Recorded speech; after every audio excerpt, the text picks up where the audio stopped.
نہر میں اگر نہیں ڈالا تو وہ نہر سوکھ جائے، اور اگر سوکھ جائے گا تو ظاہر سی بات ہے چاروں طرف پانی کی کمی کی وجہ سے جانور مرنے لگیں گے، انسان مرنے لگیں گے، کھیتیاں نہیں اگیں گی۔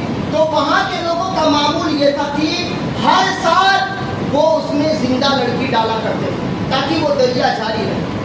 جب عمر ابن ابی العاص، جب عمر فاروق کی حکومت آئی، مصر کو فتح کیا گیا، تو عمر ابن ابی العاص ان کو وہاں کا گورنر اور وہاں کا حاکم بنا کر کے بھیجا گیا۔ جب آپ حاکم بن کر کے وہاں پر گئے مصر میں، تو مصر میں جانے کے بعد وہاں کے لوگ آئے، ایک دن آنے کے بعد کہنے لگے کہ یہاں کا ایسا ایسا ریت رواج ہے، ایک زندہ لڑکی، کنواری لڑکی خوبصورت، اس میں ڈالنا پڑتا ہے تب جا کر کے دریا ہمیں پانی دیتا ہے۔ تو حضرت عمر ابن ابی العاص نے کہا سنو، ہمارا اسلام اس بات کی اجازت نہیں دیتا، میرے آقا تو اس لیے آئے تھے کہ زندہ دفن ہونے والی بچیوں کو زندگی عطا کی جائے، میرے آقا تو اس لیے آئے تھے کہ گرتے کو سہارا دیا جائے، میرے آقا کسی کو مارنے نہیں آئے تھے بلکہ وہ تو زندگیاں دینے کے لیے آئے تھے، میرے آقا تو محبت کا پیغام بانٹنے کے لیے آئے تھے، میرا اسلام اس بات کی اجازت نہیں دیتا کہ کسی کو زندہ دریا میں ڈال دیا جائے۔ اللہ اکبر۔ وہ لوگوں نے کہا ایسا ہی کرنا ہوگا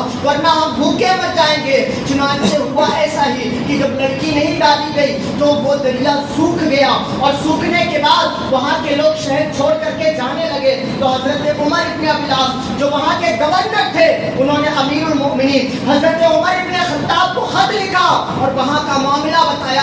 عمر ابن خطاب نے ان کے خط کا جواب دیا، اور جواب دینے کے بعد ایک رکا لکھا، یعنی ایک پیج پر لکھا کہ اے دریائے نیل، اگر تو تیرے حساب سے چلتا ہے، اگر تو تیرے ریت سے چلتا ہے تو کبھی مت جاری ہونا، لیکن اگر تو اللہ کے حکم سے چلتا ہے تو جو رب تجھے چلاتا ہے اس رب کے نام سے جاری ہو جا، اس رب کے نام سے جاری ہو جا۔ حضرت عمر فاروق کا خط جب مصر میں پہنچتا ہے تو حاکم اس خط کو دریائے نیل میں ڈالتا ہے۔ مورخین بیان کرتے ہیں کہ جتنا پانی دریائے نیل دیتا تھا، عمر کے خط کے بعد 16 ہاتھ اونچائی پانی آنے لگا، 16 ہاتھ اونچا پانی آنے لگا، اور عمر فاروق کا خط اس میں پڑھنا تھا کہ دریا اللہ کے حکم سے جاری ہو گیا۔ اور جو صدیوں پرانی ریت چل رہی تھی کہ زندہ اور جوان لڑکی کو اس میں ڈالا جاتا تھا، وہ ریت ختم ہو گیا۔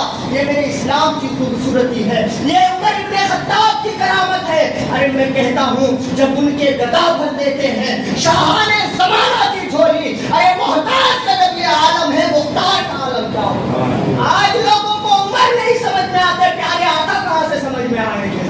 جس عمر کو تربیت میرے نبی نے دی ہے وہ عمر نہیں سمجھ میں آتے تو آقا کی ذات کہاں سے سمجھ میں آ سکتی ہے؟ یہ عمر فاروق ہے میرے عزیزوں، لیکن ذرا تصور تو کریں، اتنا پاور ہے، اتنا اقتدار ہے، لیکن لکھتے ہیں عمر فاروق کی زندگی کیسی ہے؟ آدھی دنیا پر حکومت ہے، چاہیں تو سب تختہ پلٹ جائے، لیکن اللہ سے ڈرتے اتنا ہے کہ نماز کے لیے مسجد کو جاتے ہیں تو پیر میں چپل بھی نہیں ہوتے تھے صحیح۔ یہ وہ حاکم ایسا ہوتا ہے۔ آج کے حکمرانوں کو سبق لینا چاہیے عمر فاروق سے۔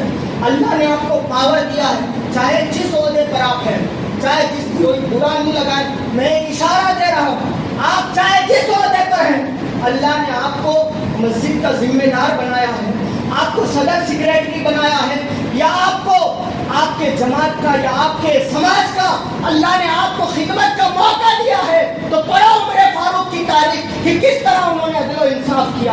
حضرت عمر فاروق ایک مرتبہ ان کی عادت تھی کہ رات میں جب دنیا سو جاتی تھی تو عمر فاروق نکلتے تھے تنے تنہا، او حاکموں ذرا آنکھ کھولو اور پڑھو عمر کی تاریخ۔ عمر فاروق جب دنیا سو جاتی تھی تو آدھی دنیا پر حکومت کرنے والا بادشاہ نکلتا تھا، لوگوں کی خبر گیری کے لیے نکلتا تھا کہ کہیں میری حکومت میں کوئی بھوکا تو نہیں سو رہا، کہیں میری حکومت میں کوئی رو تو نہیں رہا۔ حضرت عمر فاروق ایک دن نکلے، نکلنے کے بعد ایک دروازے کے پاس پہنچے تو دروازے کے اندر سے آواز آ رہی تھی، اے بیٹی دودھ میں پانی ملا دے۔